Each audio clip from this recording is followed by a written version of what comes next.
Good morning student. आज हम लोग करेंगे अपने डिस्क्रीट स्ट्रक्चर की यूनिट 4 जिसका नाम है प्रोपोजिशनल लॉजिक। यूनिट 4 यूनिट का नाम है प्रोपोजिशनल लॉजिक। क्या नाम है? Prepositional prepositional logic. Prepositional logic इसमें क्या है, पूरा का पूरा जो है कुछ प्रोपोजिशंस पे है। ये यूनिट का पूरा काम कुछ प्रोपोजिशंस पे है। ये कोई कौन कौन सी 5 प्रोपोजिशंस हैं, 5 प्रोपोजिशंस हैं। सबसे पहला जिसमें क्या होता है, कंजक्शन। जिसमें क्या होता है, कंजक्शन, जिसे हम इस सिंबल से लिखते हैं, कंजक्शन। ठीक है, इसको एंड भी कहा जाता है। ठीक है, देखो जब इसमें क्या होता है, इसकी अगर डेफिनेशन करें, when two operations are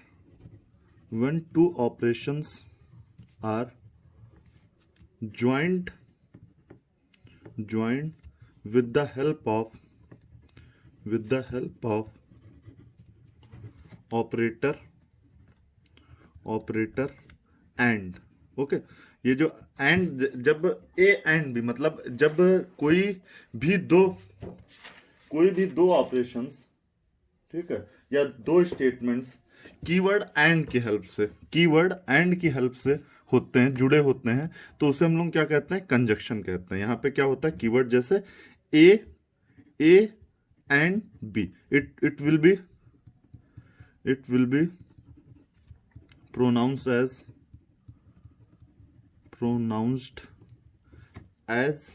and।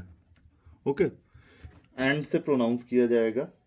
इसकी ट्रुथ टेबल देख लो। देखो ये यूनिट में पूरा का पूरा काम है ट्रुथ टेबल का। तो ट्रुथ टेबल देख लेते हैं कि कोई दो कीवर्ड्स हैं, ए है, बी है, और ए एंड बी है। मान लो ट्रू, पहले false, false false false, true true false true true. जैसा कि इसका देखो नाम बता रहा है, जैसा कि इसका क्या बता रहा है, नाम बता रहा है कि जब एंड, मतलब पहला, फर्स्ट एंड सेकंड, जब दोनों ट्रू होंगे तब केवल ट्रू होगा। तो मतलब पहला फॉल्स दूसरा फॉल्स, तो ये क्या हो जाएगा, फॉल्स।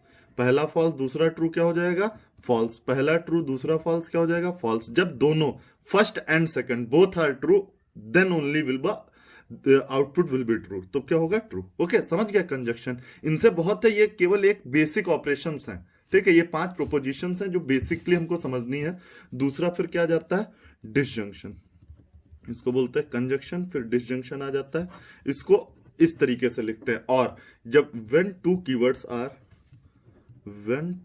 कीवर्ड्स, ये ए और बी क्या होते हैं, कीवर्ड्स होते हैं। When two keywords are joined with the help of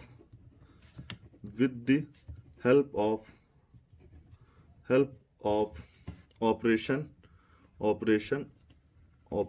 or, then it will be called as disjunction. Then it will be called as disjunction. तब इसको क्या कहते हैं, डिसजंक्शन कहते हैं। ठीक है, तो डिसजंक्शन की ट्रुथ टेबल समझ लो। इसमें वही होता है, ए और बी से क्या बोला जाता है, ए और बी। ओके, ये ऑपरेशन और के नाम से प्रोनाउंस किया जाता है। तो उसकी भी ट्रुथ टेबल देख लो। हर चीज यहां पे ट्रुथ टेबल से है, ए और बी। ठीक है, false false false, true true false true true. तो देखो क्या होगा कि जब यहां पे क्या होता, और पहला अथवा, और का मतलब क्या होता, अथवा। सीधा सिंपल सा समझो लॉजिक। तो पहला अथवा दूसरा है, मतलब इन दोनों में से कोई एक भी ट्रू होगा। अगर इन दोनों में से कोई एक भी ट्रू होगा तो वो क्या हो जाएगा, आउटपुट क्या हो जाएगा, ट्रू हो जाएगा। जैसे पहला फॉल्स दूसरा फॉल्स, तो फॉल्स हो जाएगा। इसमें देखो एक ट्रू है, फॉल्स ट्रू में से एक ट्रू है तो एक ट्रू, इसमें भी ट्रू है, ट्रू, दोनों ट्रू तो दोनों ट्रू हो जाएंगे। सो हमारा थर्ड प्रोपोजिशन है नेगेशन। इसको क्या बोलते हैं, नेगेशन। जैसे इसका नाम बता रहा है, ये इसको इस सिंबल से लिखा जाता है, रिप्रेजेंट किया जाता है। नेगेशन का मतलब होता है नॉट। नेगेशन का मतलब क्या होता है, नॉट। मतलब ए, अगर ए है तो ए का नेगेशन। ओके, तो इसकी ट्रुथ टेबल देख लो। जैसे इसमें दो ही होंगे, ट्रू फॉल्स सिंगल है, तो ट्रू का क्या हो जाएगा, नेगेशन। फॉल्स का क्या हो जाएगा, ट्रू। मतलब इसमें क्या होता है, when the output will be opposite, when the output will be opposite of opposite of opposite of given input, तब इसे क्या कह देते हैं, नेगेशन कह देते हैं। फिर फोर्थ क्या आ जाता है, इसके बाद में आ जाता है implication.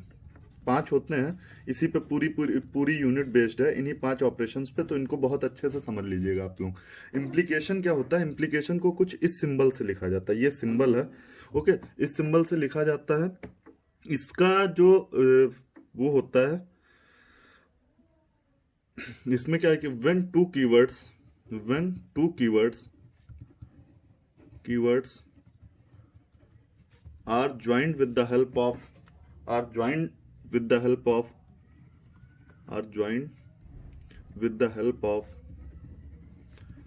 of if and then, okay, if and then मतलब if first then second, okay, if first then second, मतलब 2 कीवर्ड्स हैं, जैसे इफ फर्स्ट कीवर्ड ए है तो क्या हो जाएगा, इफ ए देन बी। तो इसको देखो एक सेंटेंस से समझा जा सकता है, थोड़ा सा कॉम्प्लेक्स है कि एक सेंटेंस समझो, if son got first prize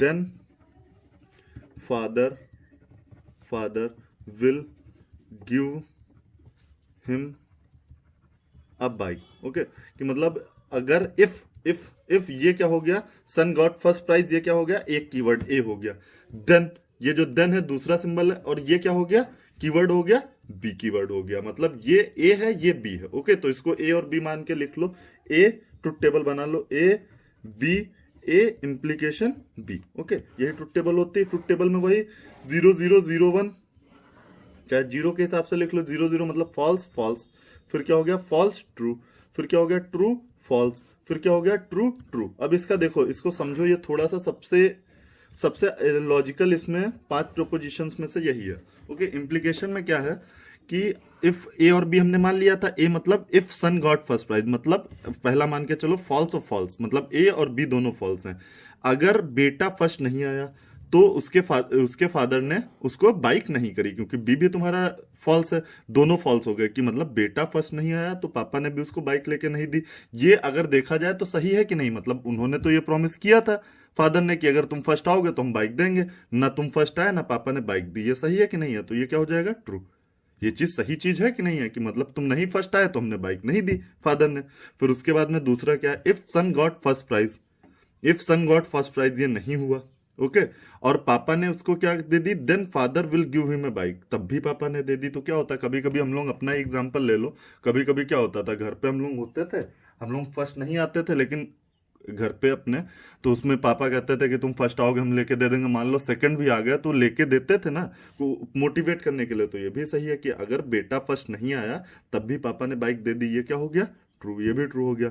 फिर थर्ड में क्या है, if son got first prize, मतलब बेटा फर्स्ट आया पापा ने उसको बाइक नहीं दी, अगर मतलब बेटा फर्स्ट आया है लेकिन तब भी नहीं दी, तो ये गलत चीज है, ये गलत चीज है, इसमें बवाल हो जाएगा। लड़का कहेगा हम फर्स्ट भी आ गए तब भी नहीं दी। फिर लास्ट में क्या है, if son got first prize, अगर बेटा फर्स्ट प्राइज लाया और फादर ने तब उसको बाइक दे दी, तो ये तो ट्रू है ही है, ओके। समझ रहे हो ना, इस सेंटेंस से इजी हो जाएगा। अब इसको हमको यही याद रखना है, सेंटेंस से याद रखोगे तो इजी रहेगा समझने के लिए। लास्ट में पांचवा क्या होता है, डबल इम्प्लीकेशन। पांचवा क्या होता है, डबल इम्प्लीकेशन। जैसे हर में क्या होता है, कोई ना कोई वर्ड होता है, कंजक्शन में क्या होता है, एंड होता है, डिसजंक्शन में और होता है, नेगेशन में नॉट होता है, इम्प्लीकेशन में इफ एंड देन होता है। यहाँ पे क्या होता है, if and only if, if and only if, मतलब केवल और केवल तब, कब, जब दोनों सेम होंगे। ए और बी, जब इसका ट्रुथ टेबल देख लेते हैं, इसको इस सिंबल से लिखा जाता है, दोनों तरफ a B, a double implication b. अब जब दोनों सेम होंगे, मतलब फॉल्स फॉल्स पहले लिखो, false true true false true true. इसमें क्या होता है, when both, if and only if, इसमें लिख लो चाहे theory, if and only if, if and only if, when both the keywords are same, when both the keywords are same, both the keywords are same, then only the output will be true, then only the output will be true, will be true। इसका मतलब क्या हुआ कि जब और जब दोनों ही keyword same होंगे तब हमारा आउटपुट क्या हो जाएगा, ट्रू हो जाएगा। फॉल्स फॉल्स दोनों सेम है, क्या हो जाएगा, ट्रू ट्रू ट्रू। दोनों सेम है, क्या हो जाएगा, ट्रू। यहाँ पे दोनों डिफरेंट है तो क्या हो जाएगा, फॉल्स फॉल्स। हो गया कि नहीं हो गया? ओके, तो बस यही है। ये पांच जो है प्रीपोजिशंस हैं, इन पांचों प्रीपोजिशंस को आप लोग एक बार ही कर लेना। इस पर मैं भी कुछ क्वेश्चन भी करवा दूंगा।